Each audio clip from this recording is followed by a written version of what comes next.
cooking chicken legs to be exact. My family loves this dish and your family will too. We're gonna be using these seasonings, which I bought at Costco. So I started off by putting the juice of 3 oranges in here. And as you can see, it's only barely covering the surface, so this is what it looks like. And now I'm gonna season. I'm gonna start off with some salt, and I'm gonna lightly season it on both sides.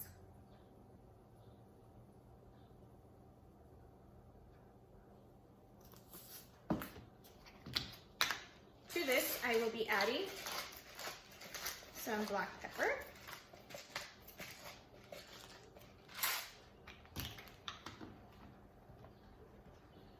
as well as Lori seasoning.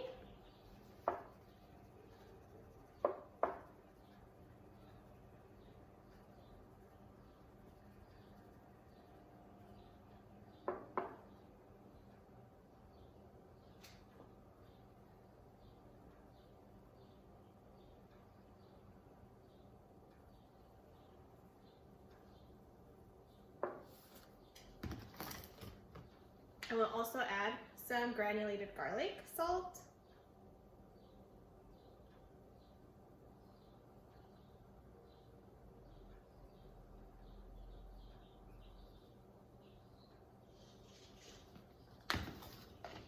along with sazón completo,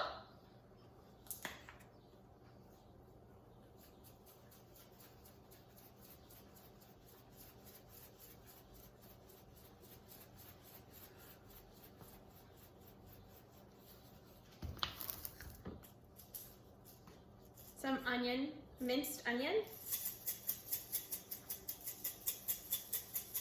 It's like going everywhere. And then a little bit of slap yo mama.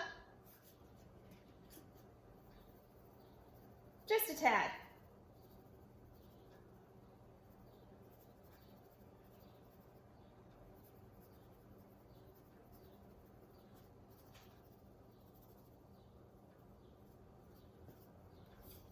And we can't forget our garlic salt. Just a little sprinkle. Don't want to overdo it. The secret ingredient only goes on one side. And with reason. It is a sprinkle. And literally I mean a sprinkle. And you'll see how much I'm going to put. This much. See? Hardly any. Let me show you. This much of sugar. I'm gonna put it on this side only because this is the side that I'm gonna rotate and the liquid is going to touch. Hold on. I need to focus. I have to concentrate because it's only a little bit. Hold on.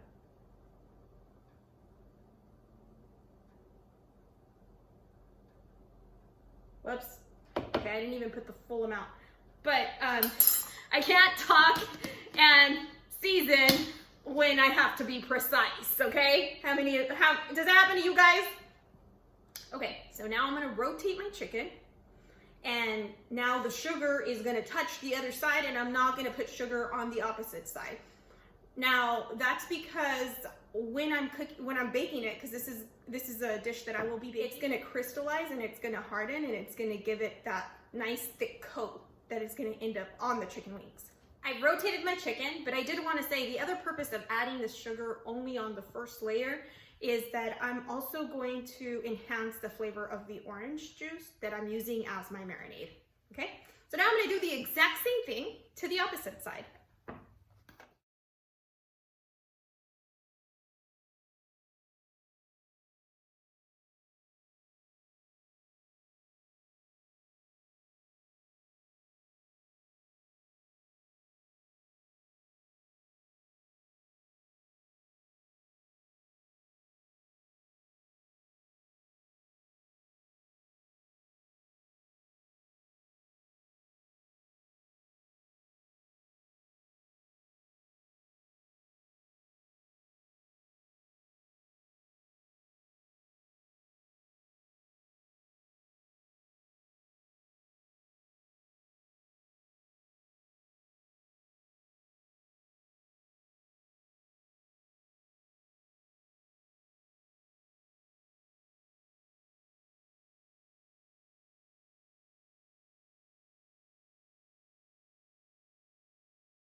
Ideally, I would like to have you marinate it for 24 hours in advance.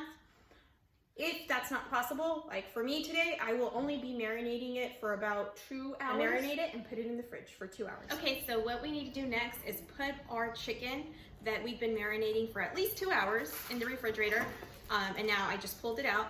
And what you need to do is put the foil on, cover it nice and tight, and put it in the oven on bake at 490 degrees for 1 hour.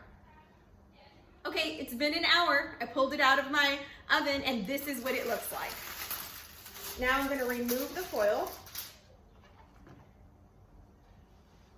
See, that's what it looks like. And you can see all the juice that it has. I'm going to put it back in the oven at 490 degrees and for another hour, and I'll see you back here soon. Welcome back to How Do You Love?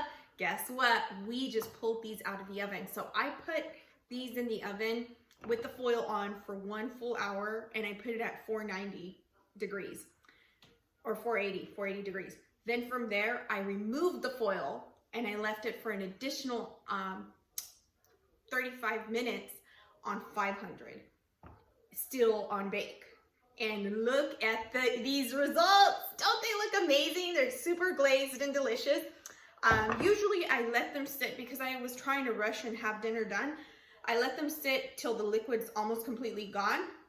But in between, during the last 45 minutes, 30 to 45 minutes, I was getting all of that liquid and covering my chicken legs just like this every like 8 minutes.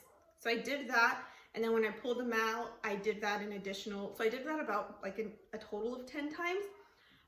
Just kept basting them. I think that's how you say it. I don't know.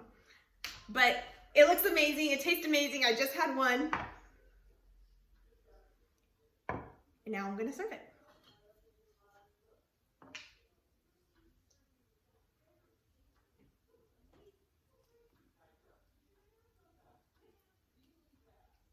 So here is the final product. You compare these with cauliflower rice, steamed, or stovetop vegetables. I did mine with stovetop vegetables, but if you want to see how they're made or how I made them in a different recipe, I'll link it down below. But for now, remember, you are a creative cook, and if it brings your family together, it's worth it. Don't forget to be creative.